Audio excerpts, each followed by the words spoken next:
sedikit perlu mengenai kelengkapan tugas kami di mata kuliah sosiologi olahraga. Jadi kami ditugaskan oleh dosen kami Pak Asep Suwarta untuk mewawancarai mantan atlet yang bertujuan untuk melihat kehidupan mantan atlet setelah menjadi atlet atau kehidupan itu bagaimana. Kami juga ada sedikit mempersiapkan beberapa pertanyaan yang akan kami tanyakan kepada abang. Kami mulai pertanyaannya. Yang pertama akan disampaikan oleh teman saya, Kesia.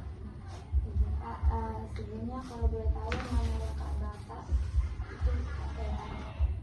Nama lengkap Ipandi. Ipandi. Ada nama. Lalu dulu Bapak aktif di cabur apa ya? Dulu awal-awal sekolah itu di sepak bola. Sepak bola. Lama-lama masuk tahun berapa ya? 2008 lah. 2008 atau 2007 akhir pindah cabur ke silat. Kebetulan kan di sekolah ada diskusi sampai lah 2019 barulah berhenti dari dunia persilatan. Sekarang ya gitu. Lalu bagaimana awal mula Bapak itu terjun sebagai atlet silat? Dulu suka nengok kawan latihan, kan biasa anak-anak suka sepak bola kan. Itu ada kawan kok ikut bela diri gitu kan. Ya awal-awalnya kalau ditanya dari mana macam mana awalnya dia ikut kawan. Lama-lama suka juga semuanya. Jadi awalnya ikut kawan. Lalu dari semua yang prestasi yang Bapak capai itu mana yang tidak terlupakan dari Bapak? Paling tinggi. Kalau di nasional ada beberapa kejuaraan nasional ya, dari pelajar umum sampai mahasiswa itu memang tembus nasional. Tapi sempat juga ikut open turnamen di Malaysia sama di Thailand. Lalu apa sih hambatan dan masa-masa paling berat dari Bapak pas atlet kemarin? Kalau masalah hambatan rata-rata lah ya, atlet kita ini masalah di pekerjaan. Terbentur sama pekerjaan kita gitu.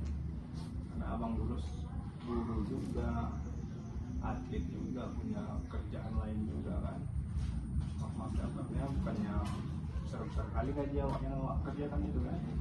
Di situ kadang kita bertanggung jawab terhadap anak-anak didik kita di sekolah, sebagai guru juga bertanggung jawab sama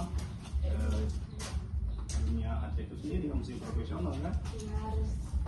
Jadi yang menghambat itu sebenarnya membagi jam kerja kita. Di satu sisi kita butuh uang untuk melanjutkan kehidupan, satu sisi kita juga harus butuh lagi.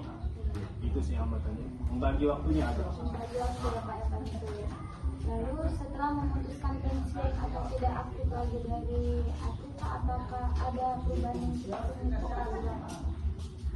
Ada itu otomatis. Yang pertama kehilangan sesuatu rutinitas. Yang biasanya kita membuang sekian ribu kalori gula-gula, pakai ekstrimnya, tiba-tiba nggak latihan. Itu yang pertama, perubahan rutinitas.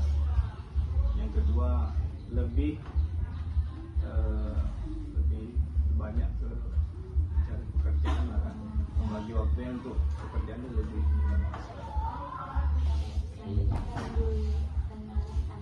Pak, saya Arya Bagus, Pak. apa dia?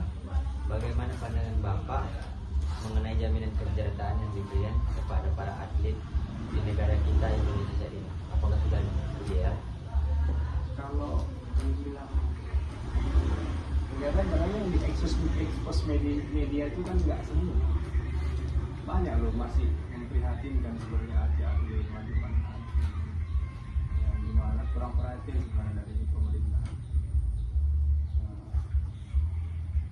Kalau untuk cabang-cabang tertentu mungkin dapat sponsor, tapi kita aja juara nasional berapa? Jadi kalau boleh juga sih kurang, masih memprihatinkan.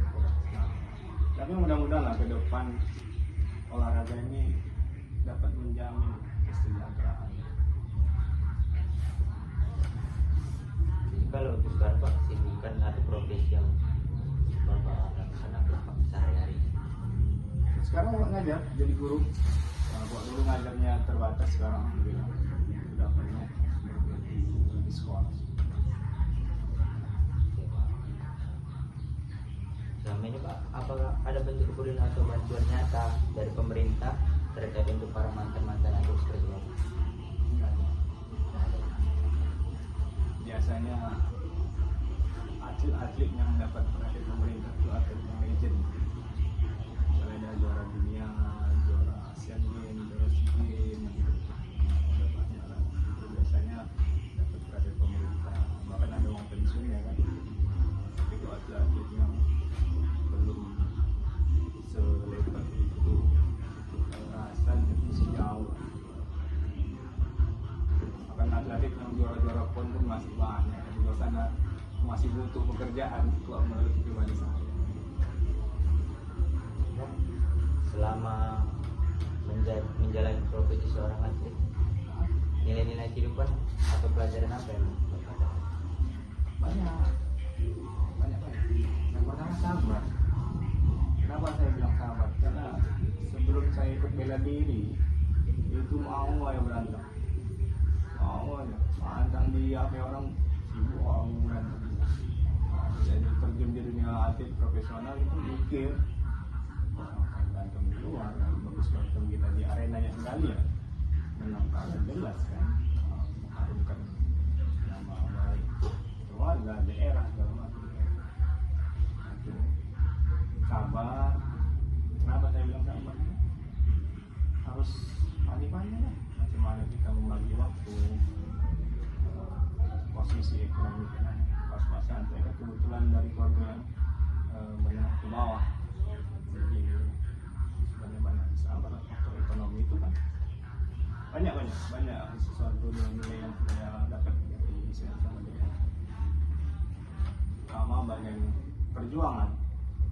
Kita ini anak bela diri dan agak sedikit beda berjuang, berjuang di latihan tapi belum juga mati-matian dia nanti harga diri. Kardinal. Lanjut ya, apa ya? Dan yang terakhir Pak, harapan pesan yang Bapak sampaikan untuk anak-anak yang sedang berjuang mengejar